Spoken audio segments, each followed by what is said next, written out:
Hi friends, welcome to AVS all in one channel. ఈరోజు ఈ వీడియోలో కేసరి అలానే ఉప్మా ఎలా చేయాలో చూద్దాము. అలానే పల్లీల చట్నీ అండి. ఇవి మూడు అయితే చాలా మంచి కాంబినేషను ఉప్మాకి, కేసరి అలానే రెండు టిఫిన్లు అయితే చాలా బాగుంటాయి. ఇక్కడైతే కావాల్సిన ఐటమ్స్ అయితే చూద్దాము. నేనైతే ఉప్మా రవ్వ అయితే తీసుకున్నానండి.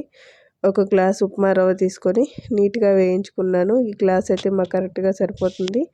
ఇదైతే 4 మెంబర్స్ క్వాంటిటీ అండి. సో ఇక్కడైతే ఆయిల్ వేసుకొని ఉప్మా రవ్వని బాగా వేయించుకోవాలి. ఇక్కడ రవ్వ అయితే స్మెల్ వచ్చేంత వరకు వేయించుకోవాలండి. అలా అని చెప్పి కింద అయితే రెడ్గా ఉండకూడదు. ఇక్కడ ఉప్మాకు కావాల్సిన వెజిటేబుల్స్ అయితే తీసుకున్నానండి. ఇక్కడైతే చిరోటి రవ్వ, ఇదైతే నేను కేసరి కోసం అయితే తీసుకున్నాను. ఇది కూడా ఒక చిన్న గ్లాస్ అయితే తీసుకున్నానండి, ఒక టీ గ్లాస్ అంతా. సో ఇక్కడ కూడా అంతే, ఆయిల్ అలానే మీకు నచ్చితే నెయ్యి కూడా వేసుకొని బాగా వేయించుకోండి. చిరోటి రవ్వ బాగా వేగితేనే మనకైతే కేసరి అనేది బాగా ఉంటలు కట్టకుండా టేస్ట్గా అనేది వస్తుందండి. ఇప్పుడు కూడా ఉప్మాకి, కేసరికి రవ్వ అనేది బాగా వేయించుకోవాలి. సో ఇక్కడైతే ఉప్మాకి కావాల్సిన ఐటమ్స్ అయితే చూద్దాము. ఆనియన్, అలానే క్యారెట్, బీన్స్, కొంచెమంతా కరివేపాకు, కొత్తిమీర, పచ్చిమిర్చి కట్ చేసుకున్నాను. ఇక్కడైతే ప్యాన్ పెట్టుకొని ఒక డేక్సా లాంటిది, ఉప్మాకైతే ఇట్లా గుంతగా ఉండేదే బాగుంటుందండి. సో ఇలాంటివి తీసుకొని ఒక 4 స్పూన్ల ఆయిల్ వేసుకొని అందులోకి కావాల్సిన పోపు దినుసులు అయితే వేసుకోవాలండి. కొంచెమంతా జీలకర్ర అలానే శనగపప్పు ఎక్కువగా వేసుకోవాలి ఉప్మాకి. సో ఇక్కడైతే నేను కట్ చేసుకున్న ఆనియన్స్ అయితే వేసుకున్నానండి. అంతా వేగిన తర్వాత అందులోకి క్యారెట్, బీన్స్ అయితే వేసాను. అన్నీ వేసి నీట్గా వేయించుకోవాలి. ఇక్కడైతే కరివేపాకు అలానే కొత్తిమీర, పచ్చిమిర్చి కూడా యాడ్ చేసుకున్నానండి. సో అంతా వేయించుకున్న తర్వాత ఇందులోకి కూడా సరిపడినంత సాల్ట్ వేసుకొని బాగా వేయించుకోవాలండి. ఇక్కడైతే నేను మూత పెట్టి బాగా వేయించుకున్నాను ఉప్మాలకు కావాల్సిన తిరగవాతని.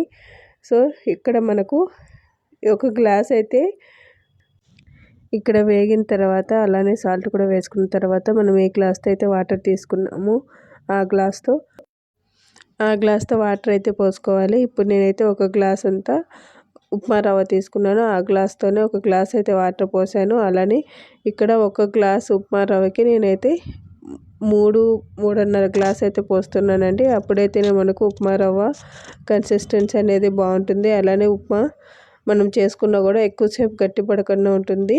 సో ఇక్కడైతే నీళ్ళు పోసుకున్న తర్వాత అంతా తెరిలిన తర్వాత ఆల్రెడీ వేయించుకుని పెట్టుకున్న రవ్వను వేసుకొని కొంచెమంతా 1 బై 1 వేసుకోండి. అలానే అంతా ఒకటేసారి వేసుకున్నామంటే మనకు కలపెట్టుకునేకి సూట్ అవ్వదు. అలానే మనకైతే ఉంటలు అయితే కట్టుకుంటాయి. సో కొంచెం వేసుకొని ఉప్మా రవ్వను అయితే కలపెట్టుకోవాలి. సో ఫైనల్గా ఉప్మా రవ్వ అయితే దగ్గర పెట్టింది. యాక్చువల్గా ఇక్కడైతే సిమ్లో పెట్టుకొని ఉప్మా రవ్వను అయితే కలబెట్టుకోండి, లేకపోతే చేతులకు ఎగురుతుంది, కాలుతుంది.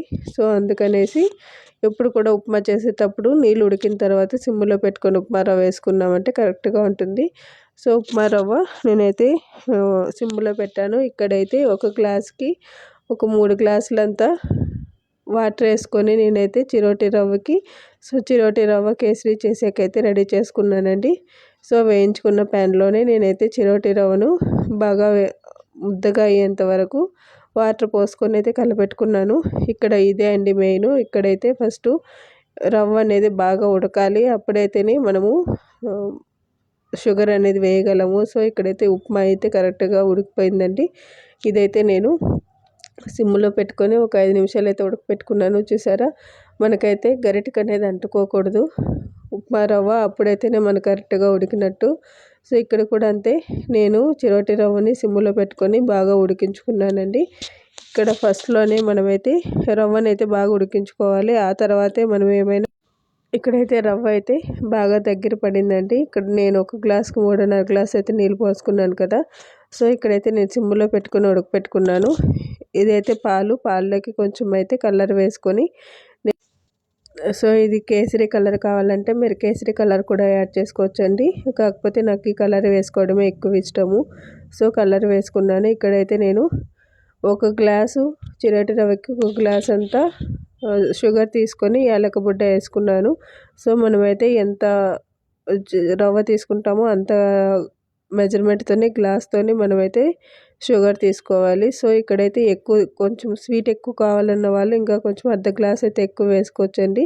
సో ఇదైతే అంత దగ్గర పడేంత వరకు ఉండలు లేకుండా బాగా కలబెట్టుకోవాలి. అప్పుడైతేనే మనకు కేసరి అనేది సాయంకాలం వరకు బాగుంటుందండి. సో యాక్చువల్గా అయితే ఇదైతే నెయ్యి వేసి బాగా ఉడికించామంటే 2 days అయినా పాడవకుండా ఉంటుంది. సో ఇదైతే దగ్గర పడేంత వరకు అయితే మనమైతే ఉడికించుకోవాలండి మూత పెట్టుకొని.